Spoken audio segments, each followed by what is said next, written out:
안녕하세요. 변호사는 선하다 박선아 변호사입니다. 이번 시간에는 성범죄에서 변호사를 선임해야 하는 필요성에 대해서 좀 설명을 드려보려고 해요. 오늘 말씀드릴 내용은 이제 피의자나 피해자 어느 한 측에 치우치는 내용은 아니기 때문에 본인이 어느 위치에 있다고 하더라도 오늘 영상 끝까지 보시면 도움이 되실 것 같습니다.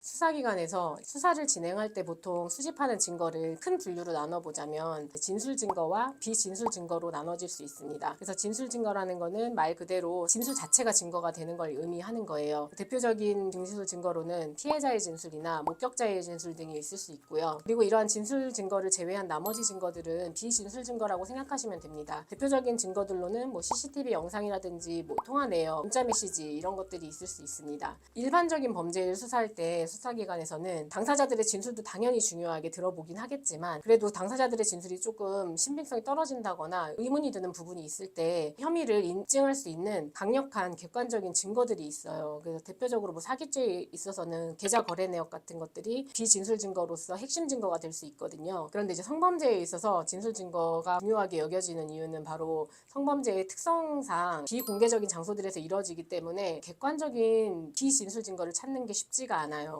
수사기관에서 결국은 당사자들의 진술을 놓고 어느 진술이 더 신빙성이 있는지 판단을 해서 혐의가 있는지 여부를 결정하게 되는 겁니다. 이렇게 당사자들의 진술이 중요한 증거가 될 수 있는 영역이기 때문에 특히나 성범죄에서 변호사의 조력을 받는 것이 필수라고 할 수 있겠습니다. 많은 분들이 좀 오해를 하고 계시는 것이 피해자가 피해를 입었다고 말하면 수사기관에서는 피해를 입었다고 생각하고 당사자를 기소하게 된다 이렇게들 좀 많이 알고 계시더라고요. 그러면은 수사기관이 있을 필요가 없다고 생각을 하거든요. 수사기관에서 하는 거는 이제 어느 쪽 진술이 신빙성이 더 높은지를 두고 판단을 하는 거예요. 피해자의 진술 쪽이 더 신빙성이 높으면 당연히 피해자의 진술을 믿고 기소를 할 수 있겠지만 그렇지 않고 수사를 해보는 과정에서 오히려 피해자의 진술이 계속 흔들리고 피의자의 진술은 구체적이고 일관성을 유지하고 있다고 한다면 당연히 수사기관에서는 피의자의 진술 쪽으로 더 심증이 가게 되고 혐의 없음 불기소 처분을 하게 되는 겁니다.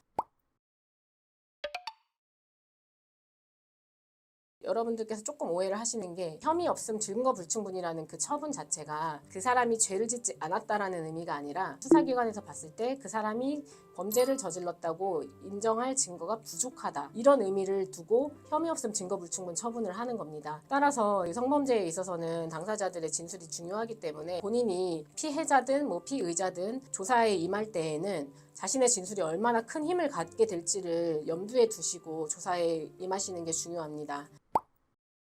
그러면 이제 수사기관에서 어떤 진술을 신빙성이 높은 진술로 보느냐 세 가지 정도를 말씀드릴 수 있을 것 같아요. 우선 첫 번째, 이 사건이 발생하기까지 있었던 일들, 그런 경위들에 대한 내용 이런 구체적인 상황 설명을 해줘야 수사기관의 입장에서는 조금 더 신빙성이 간다고 판단을 하는 것 같습니다. 그리고 두 번째는 자신의 진술이 흔들리는 사람들이 있어요. 갑자기 내용들이 계속 바뀌고 말을 잘 못하고 추궁에 흔들리기 시작을 하면 그 진술은 신빙성을 떨어뜨린다고 보시면 됩니다. 그리고 마지막으로는 진술밖에 없는 상황이라고 말씀을 드렸지만 그 진술을 합리적으로 설득할 수 있는 진술들이 필요해요. 객관적인 증거가 없는 상황에서 만약에 예를 들어 저희가 여기 모텔에서 이러고서 나와서 바로 같이 밥 먹으러 갔어요. 근데 어떻게 제가 강제추행을 한 겁니까? 만약에 이런 주장을 하고 있어요. 그런데 그냥 단순히 피의자는 이렇게 말하고 피해자는 아니에요. 저는 여기서 피해를 입고 바로 집으로 갔습니다. 그래서 친구들한테 막 제 피해 사실을 알렸고요. 이렇게 진술을 해요. 근데 진술들만 있는 경우에는 어느 쪽이 높은지 판단을 하기 힘든 상황이겠죠. 여기서 만약에 피의자가 피해자와 같이 밥을 먹으러 갔던 식당의 결제 내역을 낸다거나 이후에 주고받은 메시지 중에 오늘 밥 맛있었다라든 그런 메시지를 추가로 낸다거나 하면 그러면 당연히 피의자의 진술이 신빙성이 높아지게 되겠죠. 진술이 가장 중요한 증거가 되는 건 맞지만 그런 진술을 뒷받침할 만한 그런 자료들 또 다른 신빙성 있는 진술들 이런 것들로 탄탄하게 뒷받침을 해줘야 신빙성이 높다고 판단을 받는 것 같습니다.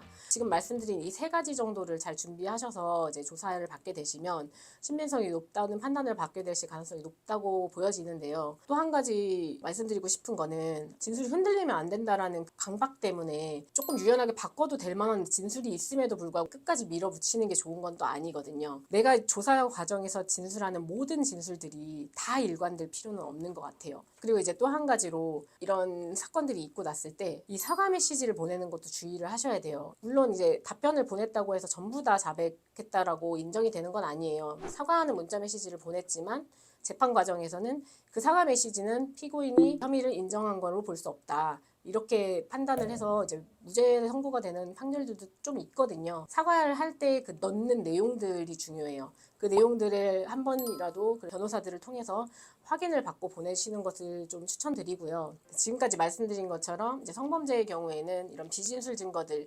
핵심적인 증거들을 찾아내기가 어려운 범죄라는 특성 때문에 이제 당사자들의 진술이 매우 중요하고 대응하는 그런 내용들이 추후에 수사가 진행됐을 때 본인에게 불리하게 작용할 수 있다는 점을 반드시 명심을 하셔야 됩니다.